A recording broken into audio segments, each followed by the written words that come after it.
नमस्कार दोस्तों। तो आज हम चलेंगे पार्ट 11 करंट अफेयर्स जनवरी से जून 2020। इसमें आपको मोस्ट इंपॉर्टेंट क्वेश्चन मिलेंगे, 500 क्वेश्चंस जो आपके हर एग्जाम में आपके लिए बहुत इंपॉर्टेंट साबित होंगे, because current affair is the crucial part in the every examination. मेरा नाम है संदीप और आप देख रहे हैं स्टडी दर्पण।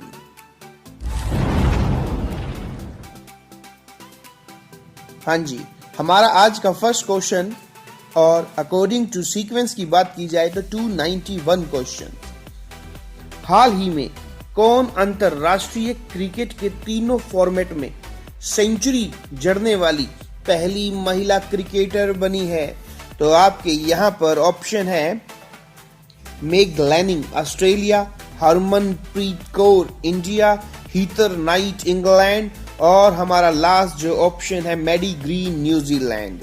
तो इसका जो बिल्कुल राइट आंसर है वो है आपका ऑप्शन नंबर सी। जी हाँ, हीथर नाइट। अगर यहाँ पर हीथर नाइट की बात की जाए तो आईसीसी वुमेन T20 जो वर्ल्ड कप का जो मैच था, वर्ल्ड कप के लीग मैच में थाईलैंड की जो महिला क्रिकेट टीम थी उसके खिलाफ इन्होंने शतक जड़ा। जी हाँ, सेंचुरी लगाई है।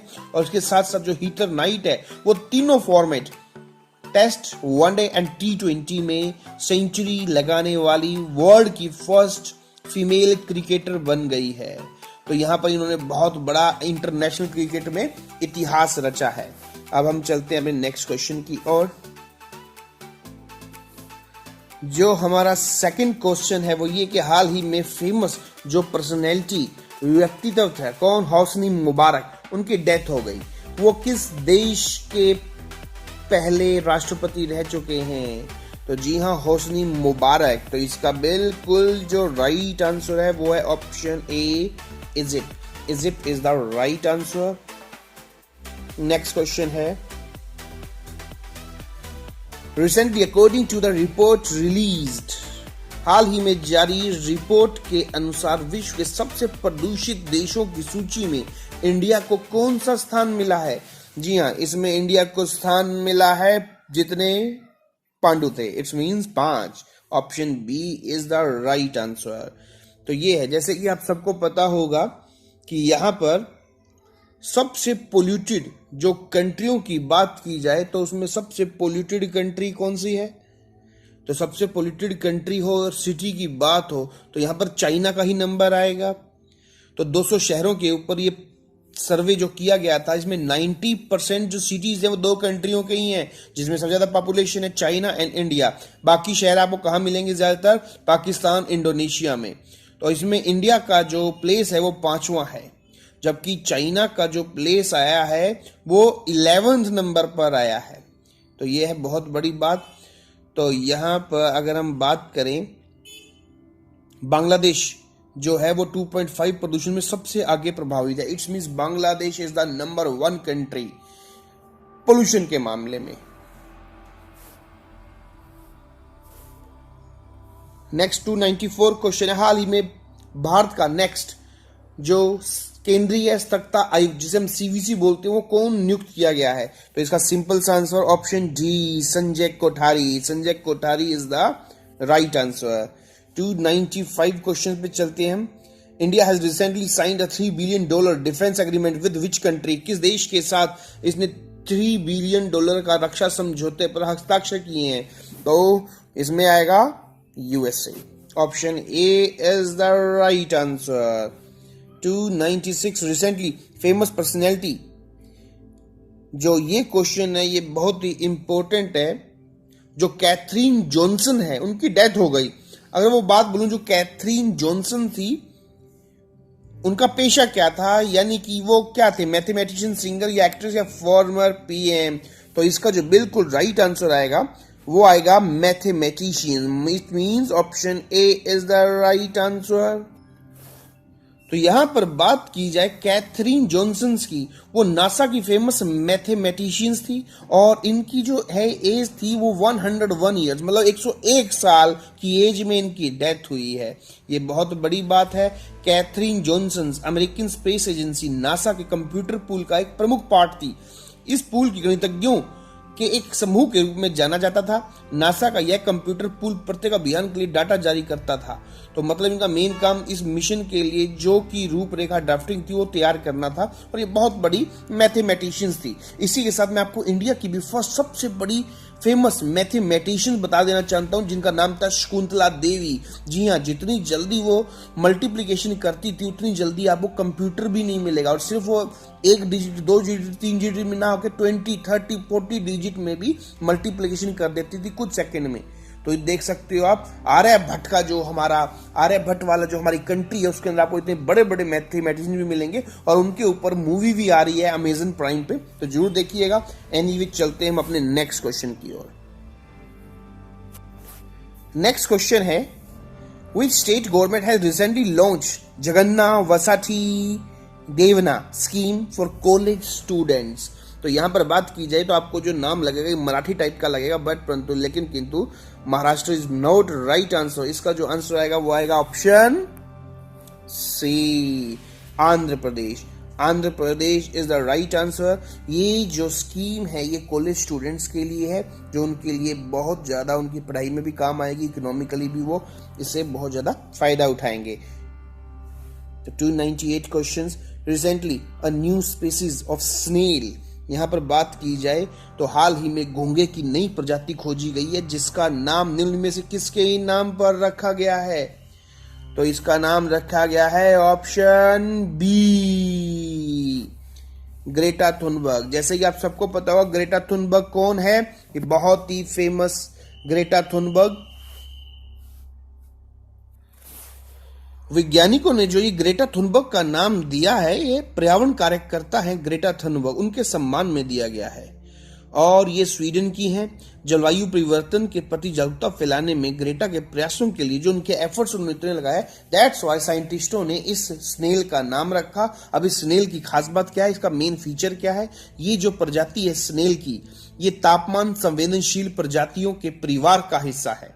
इसे क्रेसेपोट्रोपिस ग्रेट थुनबर्ग, ये पूरा नाम है इस लड़की का, जिसके नाम पर इसका नाम रखा गया है। 299 क्वेश्चन। हाल ही में भारतीय खिलाड़ी प्रज्ञान ओझा ने इंटरनेशनल खेल से संन्यास लिया है, वह किस खेल से संबंधित है? तो इसमें जो आपका आंसर है वो है option A, cricket is the right answer. अब हम चलते हैं 300, हमारा 300 क्वेश्चन की ओर। जो इंटरनेशनल मदर लैंग्वेज जो डे है वो हर साल कब मनाया जाता है, कब सेलिब्रेट किया जाता है? तो इसका आंसर आएगा आपका 21 फरवरी। Option A is the right answer. 301 questions. Recently, who has been appointed as the Chief Information Commissioner CIC, और इससे पहले मैंने जो आपको बताया था वो CVC थे। तो इसका जो आंसर आएगा वो आएगा Vimal Julka. Option C is the right answer. ये ऑप्शन सी बहुत इंपॉर्टेंट क्वेश्चन है, ध्यान रखना। अब चलते हैं क्वेश्चन 302 पे। Recently according to the report release which place has Hindi got the most spoken language in the world. अभी अभी जो रिपोर्ट आई है जिसके अंदर दुनिया में सबसे ज्यादा बोली जाने वाली जो भाषा है उसमें हिंदी को कौन सा स्थान मिला है? तो इसमें हिंदी को स्थान मिला है option C, third. C is the right answer. तो यहां पे हम ये बता देना चाहते हैं कि पूरे वर्ल्ड में सबसे ज्यादा बोली जाने वाली कौन सी लैंग्वेज है? जी हाँ, आप ये सोच रहे होंगे उसमें चाइनीज आएगी, but that is the wrong answer. सबसे ज्यादा बोली जाने वाली इंग्लिश लैंग्वेज है। और इंग्लिश की अगर मैं बात करूं तो मैक्सिमम यहां तक जो स्कूलों में आपको प्रिंसिपल्स भी मिलेंगे उनको भी इसकी स्क्रिप्ट नहीं पता होती इस लैंग्वेज की। तो इसकी जो स्क्रिप्ट है वो आपको मैं बताता हूं लैटिन, जिसे हम रोमन भी बोल देते हैं। अब मैं चलता हूं वो सेकंड नंबर पे सबसे ज्यादा लैंग्वेज कौन सी है बोली जाने वाली, तो वो चाइनीज की मैड्रिन है। मैड्रिन लैंग्वेज मतलब चाइनीज जिसे हम बोल देते हैं। और थर्ड नंबर पे आती है हमारी हिंदी लैंग्वेज। हमारा 303 क्वेश्चन है। हाल ही में कंप्यूटर में कट कॉपी पेस्ट फंक्शन लाने वाले वैज्ञानिक का निधन हो गया। जिनका नाम क्या था? बच्चों बहुत इंपॉर्टेंट क्वेश्चन है, क्योंकि कंप्यूटर की दुनिया में इस चीज ने, इस टेक्निक ने क्रांति ला दी थी। कट कॉपी पेस्ट, जैसे आपको पता होगा, जिसे हम बारी बारी, जो बारंबारता है जिसमें हम ज्यादा टाइपिंग करते हैं, उस चीज से हम ज्यादा बचते हैं। तो बात आती है कि वो साइंटिस्ट कौन थे जिनकी डेथ हो गई और जो कट कॉपी पेस्ट ये फंक्शन लाए थे कंप्यूटर में। जी हाँ, इसमें आपका आएगा answer option A, Larry Tesler. Larry Tesler is the right answer. तो यहां पर इनकी बात की जाए तो इनकी एज जो थी वो 74 ईयर्स थी, और इनके योगदान से लोग कंट्रोल सी और कंट्रोल वी का यूज करना समझ पाए, क्योंकि यही है कट कॉपी पेस्ट वाली चीज। उन्होंने यहां काम करने के बाद, मतलब जहां पे ये काम करते थे, कहां पर काम करते थे? जेरोक्स पालो ऑल्टो रिसर्च सेंटर में। उसके बाद ये एप्पल कंपनी में काम करना इन्होंने स्टार्ट कर दिया था, और 1960 के टाइम में ये चीज लेकर आए थे। कंप्यूटर की दुनिया में इन्होंने काम करना स्टार्ट किया 1960 में, जब कोई कंप्यूटर के बारे में जानता भी नहीं था। 304 क्वेश्चन है, हाल ही में भगवान श्री राम से जुड़े पर्यटन स्थलों की सैर कराने हेतु किस विशेष ट्रेन की शुरुआत की गई है? तो इसका जो आंसर आएगा वो आएगा आपका Shri Ramayana Express. Option B is the right answer. 305 question है हमारा, recently the famous person Kishori Balal, जिनकी अभी हाल ही में डेथ हुई, वो कौन थी? तो इसमें जो आंसर आएगा वो आएगा आपका ऑप्शन ए, एक्ट्रेस थी बहुत ही फेमस। अब आपने मुझे कमेंट में ये बताना है ये कौन सी, बॉलीवुड की, टॉलीवुड की या बॉलीवुड की, कहां की एक्ट्रेस थी फेमस? तो आपने मुझे कमेंट में जरूर बताना है। अब चलते हैं 306 पे। Recently which Indian cricketer has been awarded Laureus sporting moment award? तो इसका बहुत ही आंसर सीधा मैक्सिमम बच्चों को पता होगा, हाल ही में मिला है सचिन तेंदुलकर। जी हाँ, option C is the right answer. अब चलते हैं 307 पर। According to the recent announcement, which country will become the first nuclear power plant of the Arab world? जी हाँ, अपने आप में बहुत ही इंपॉर्टेंट क्वेश्चन, और इसका आंसर जो आएगा आपका वो आएगा option B, UAE is the right answer. Next 308 जो क्वेश्चन है हमारा वो ये कि किस राज्य में हाल ही में भारत की जो पहली इंटरसिटी इलेक्ट्रिक बस सेवा स्टार्ट की गई है, वो किस स्टेट में स्टार्ट हुई है? तो इसका आंसर आएगा आपका option C, Maharashtra is the right answer. Next question है हमारा 309। Arvind Kejriwal has recently taken oath, उन्होंने मतलब चीफ मिनिस्टर के तौर पर तीसरी बार वहां पर शपथ ली है, तो वो किस देश के सीएम है? तो इसका आंसर सबको पता ही है, option A is the right answer. 310 question, which person of Indian origin has recently been appointed as a new finance minister of Britain? अगर यहां पर बात की जाए तो इसके ऊपर हमने स्पेशल वीडियो भी बनाया है, आपको आई बटन में इसका लिंक मिल जाएगा, तो जरूर देखना कि इंडियन डॉक्टर फॉर ब्रिटिश कुछ इस टाइप का है, ब्रिटिश का नाम, हाँ जी, इकोनॉमी। तो यहां पर चलते हैं हम, यहां पर कौन सा है? यहां पर आएगा आपका ऑप्शन सी, ऋषि सुनक। वहां पर ये इंडियन ओरिजिन है, और सबसे बड़ी बात जो आपको इन्फोसिस के जो ओनर हैं, मालिक हैं, सीईओ हैं, उनके ये दामाद भी हैं ऋषि सुनक, और वहां पर ये फाइनेंस मिनिस्टर बनाए गए हैं। तो 311 क्वेश्चंस की बात की जाए यहां पर, who has recently been appointed as the head of Air India? अगर यहां पर बात किया एयर इंडिया के प्रमुख किसे नियुक्त किया गया है, तो इसका आंसर आएगा Rajiv Bansal. Option B is the right answer, option B. 312 questions की बात की जाए, which Indian has been recently elected the best hockey player of the year 2019? जी हाँ, कौन भारतीय हाल ही में 2019 के सबसे हॉकी खिलाड़ी के रूप में चुने गए हैं? तो इसका आंसर आएगा आपका Manpreet Singh, option D. Option D is the right answer. ये जितने भी क्वेश्चन आपको बताए जा रहे हैं, that's a very very important questions, तो ये करंट अफेयर के हिसाब से बहुत इंपॉर्टेंट क्वेश्चन है, इसको आप ध्यान से देखिएगा। और आपसे गुजारिश है, अगर आपको हमारा ये वीडियो अच्छा लगता है तो सब्सक्राइब जरूर कीजिए, क्योंकि हमारा जो रिवार्ड है वो बस सब्सक्रिप्शन ही है और आप जो लाइक करोगे वो है, क्योंकि हम कोई भी आपसे चार्ज नहीं लेते। हमारा मेन काम है आपको आपकी मंजिल तक पहुंचाना। तो हम चलते हैं 313 क्वेश्चंस की ओर। Recently, the central government has changed the name of the प्रवासी भारतीय केंद्र। तो इसका नाम अभी चेंज कर दिया गया है। तो इसका नाम क्या कर दिया गया है? सुषमा स्वराज भवन। जी हाँ, सुषमा जो स्वराज भवन, आपको पता होगा सुषमा स्वराज कौन थी? बहुत ही फेमस लीडर थी इंडिया की, जिनकी डेथ हो गई है हाल ही में, मतलब कुछ मंथ पहले। तो उन्हीं के नाम के ऊपर प्रवासी भारतीय जो केंद्र है उनका नाम रख दिया गया है। अब हम चलते हैं हमारे आज के सेकंड लास्ट क्वेश्चन की ओर। वो है कि हर वर्ष 13 फरवरी को इनमें से किसकी जन्म तिथि पर राष्ट्रीय महिला दिवस मनाया जाता है?